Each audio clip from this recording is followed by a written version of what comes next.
दिल्लीत अनेक हॉन्टेड जागा आहेत, जसे की दिल्ली कॉन्टमेंट रोड, मालचा महल, अशा अनेक जागा आहेत. अग्रेसेनची बावली आहे तिथे. पण तिथे अजून एक अशी जागा आहे जिला टाइम्स ऑफ इंडिया म्हणते की ही दिल्लीतील सर्वात धोकादायक जागा आहे, आणि त्या जागेचे नाव आहे जमली कमली मस्जिद आणि मकबरा. इथे जमली आणि कमली नेमके कोण आहेत, त्यांच्यासोबत काय घडलं होतं, त्याचा इतिहास मी तुम्हाला सांगेन. पण ही कथा खूप खौफनाक आहे. ही गोष्ट 2010 सालची आहे. पण मित्र हो, एक गोष्ट तुम्हाला नक्की सांगेन की ही कथा शेवटपर्यंत पहा, तुम्हाला खूप मजा येणार. तर आता ही व्हिडिओ सुरू करण्यापूर्वी असेच हॉरर, मिस्टेरियल आणि हिस्टोरियल व्हिडिओ पाहण्यासाठी सबस्क्राईब करा या चॅनलला. ही कथा सुरू होते 2010 मध्ये, जेव्हा अरुण नावाचा एक हिस्टोरियन भारतात येणार होता. खरं तर अरुण पूर्णपणे भारतीय नव्हता, तो फक्त इंडियन ओरिजिनचा होता. त्याचे आई वडील भारतीय होते, जे आधी भारतात राहायचे पण नंतर लंडनला स्थायिक झाले. अरुण स्कॉटलंडमध्ये राहत होता आणि तिथल्या ऐतिहासिक जागावर रिसर्च करत होता. त्याची टीमही तिथेच होती. एके दिवशी त्याच्या टीमने त्याला ऑफिसमध्ये बोलावले आणि सांगितले, तुम्हाला इंडियात जावे लागेल. इंडियात एक अमेझिंग जागा आहे जी 500 वर्षे जुनी आहे. तिथे जाऊन तुम्हाला त्यावर स्टडी करावा लागेल. ती जागा कोणी बनवली, कशी बनवली, काय साहित्य वापरले आणि तिचा इतिहास काय आहे हे तुम्हाला शोधायचं आहे. अरुणने विचारले, जागेचे नाव काय आहे? त्यांनी सांगितले, जमली कमली मस्जिद आणि मकबरा. इथे मशिदीही आहे आणि 2 लोकांच्या कबरीत आहे. अरुणने कंपनीचे बोलणे मानले, पण त्याला इंडियाला येण्यात अजिबात आनंद नव्हता. कारण त्याला वाटायचे की इंडियात खूप धार्मिक आणि अंधश्रद्धाळू लोक राहतात. मांजर आडवी गेली तरी लोक रस्ता बदलतात, इतके वहमी लोक तिथे आहेत, असे त्याचे मत होते. शेवटी तो न्यू दिल्लीच्या लँड झाला. बाहेर आल्यावर त्याला एक रिक्षा भेटला. रिक्षावाल्याने खूप आदराने विचारले, साहेब पाणी वगैरे हवंय का?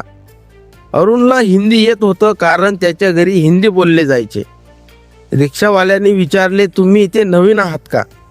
अरुण म्हणाला, हो, माझे आई वडील भारतीय आहेत, पण मीही पहिल्यांदाच इथे आलोय. अरुणने सांगितले की त्याला संध्याकाळी एका कामासाठी मशिदीत जायचे आहे.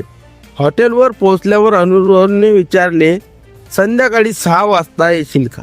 मला जमली कमली मस्जिदीत जायचे आहे. हे ऐकताच तो रिक्षावाला म्हणाला, साहेब माझ्याशी अशी थट्टा करू नका, मला ही थट्टा अजिबात आवडत नाही. आणि रागाने चेहरा करून तो तिथून निघून गेला. अरुणला वाटले की ही किती बदतमीजी आहे. अरुण हॉटेलवर गेला, थोडा वेळ झोपला आणि संध्याकाळी 5:30 खाली उतरला. त्याने एका रिक्षावाल्याला विचारले, जमली कमली मस्जिदीला जायचे आहे. तो रिक्षावाला म्हणाला, साहेब वेळ बघा किती झाला, आम्हाला अशा जागी जायचे नाही. दुसरा आला, त्यानेही तेच सांगितले. अरुण विचारात पडला की नक्की प्रॉब्लेम काय आहे. शेवटी एका रिक्षावाल्याला त्याने 300 ऐवजी 700 रुपये ऑफर केले. तो तयार झाला, पण म्हणाला, मी तुम्हाला 100 मीटर लांबच सोडणार, मी आत येणार नाही. रस्त्यात तो रिक्षावाला काचेतून सतत अरुणकडे बघत होता. त्याने विचारले, साहेब तुम्हाला माहीत आहे ना, आता 6 वाजलेत.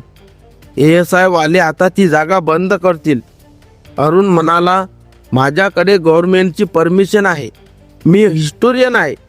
मस्जिदीजवळ पोहोचल्यावर रिक्षावाल्याने त्याला एक टीप दिली. तो म्हणाला, साहेब तुम्ही इथे रात्रीच्या अंधारात जात आहात, पण लक्षात ठेवा, इथे भूत पलित भटकतात, जिन्नांचा बसेरा आहे, म्हणून लोक इथे यायला घाबरतात.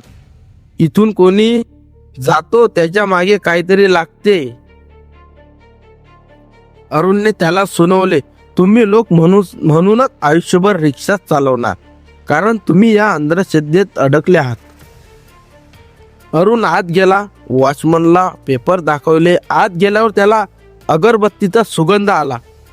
तो एका जुन्या खोलीत गेला. तिथल्या भिंतीवर त्याला एक अतिशय सुंदर नक्षीकाम दिसले. तो मंत्रमुग्ध झाला. त्याने कॅमेरा काढला आणि फ्लॅश लावून फोटो काढला. अचानक त्याला मागून एक आवाज आला, तू इथे कोणत्या नियतीने आला आहेस? अरुण फोटो काढताच म्हणाला, मी माझ्या कामासाठी आलोय, मला त्रास देऊ नका. हे बोलून तो मागे वळाला तर तिथे कोणीच नव्हते. त्याला वाटले भात झाला असेल. थोड्या वेळाने त्याला खोली बाहेर लोक बोलत असल्याचा आवाज आला. वैतागून तो बाहेर गेला, तिथेही कोणीच नव्हते. त्याला वाटले की मला जेट लॅगमुळे हेल्युसिएशन तर होत नाही ना. मग तो एका बेंचवर बसून काहीतरी लिहित असताना कोणीतरी त्याच्या कानात काहीतरी बोलले आणि पळून गेले. अरुण त्याच्या मागे धावला. तो माणूस एका खोलीत शिरला. अरुण तिथे गेला तर तो माणूस गायब झाला होता. पण त्याच्या समोर 2 कबरी होत्या, दमली आणि कमलीच्या. दिल्लीच्या उन्हाळ्यातही त्या खोलीत अचानक बर्फासारखी थंडी वाजू लागली. मित्र हो, या कबरीला गे ताजमहल सुद्धा म्हणतात, कारण जमली आणि कमलीचे संबंध खूप जवळचे होते, जसे अल्लाउद्दीन खिलजी आणि मलिक काफूरचे होते. अचानक अरुणला नमाज पठणाचा आवाज आला. त्याने बाहेर अंगणात पाहिले तर त्याचे पाय जमिनीला खिळले. पांढऱ्या कपड्यात अनेक लोक नमाज पढत होते. जणू काही जुना काळ जिवंत झाला. त्याने कॅमेरा काढला, पण कॅमेऱ्याच्या स्क्रीनवर फक्त काळा पडदा दिसत होता. मग त्याने खोलीच्या एका कोपऱ्यात पाहिले तर तिथे एक उंच सावली उभी होती, जिचे डोळे निळ्या रंगाचे चमकत होते. अरुण खूप घाबरला. त्याला आता मस्जिदीच्या आयतांचे आवाज त्याच्या कानातून येऊ लागले. त्याने डोळे घट्ट मिटले. जेव्हा डोळे उघडले तेव्हा त्या खोलीत एक नाही तर अनेक साये उभे होते आणि एकाने आवाज दिला, ही जागा जिवंत लोकांसाठी नाही. अरुण तिथून जीवाच्या आकांताने पळाला. गेट बाहेर आला. तिथे तोच रिक्षावाला त्याची वाट पाहत थांबला होता. रिक्षावाला म्हणाला, मला माहीत होतं साहेब, प्रत्येक जण जमली कमलीची रात्र सोसू शकत नाही. अरुण लंडनला परत गेला. त्याने रेकॉर्ड फुटेज पाहिले तर त्यात एक पांढरी स्क्रीन होती. पण काही वेळाने त्यातून नमाजाचे आणि जिन्नांचे तेच आवाज येऊ लागले जे त्याने तिथे ऐकले होते. अरुणने त्या रिपोर्टमध्ये शेवटच्या पानावर लिहिले, जमली कमली ही फक्त इमारत नाही, ती एक अशी जागा आहे जिथे काही आवाज कधीच संपत नाही. आजही लोक म्हणतात की 6 नंतर तिथे नमाजाचे आवाज येतात. तर मित्र हो, या कथेतून हेच शिकायला मिळते की काही जागांशी लोकांची श्रद्धा आणि रुहानियत जोडलेली असते. आपण अशा जागांची इज्जत केली पाहिजे.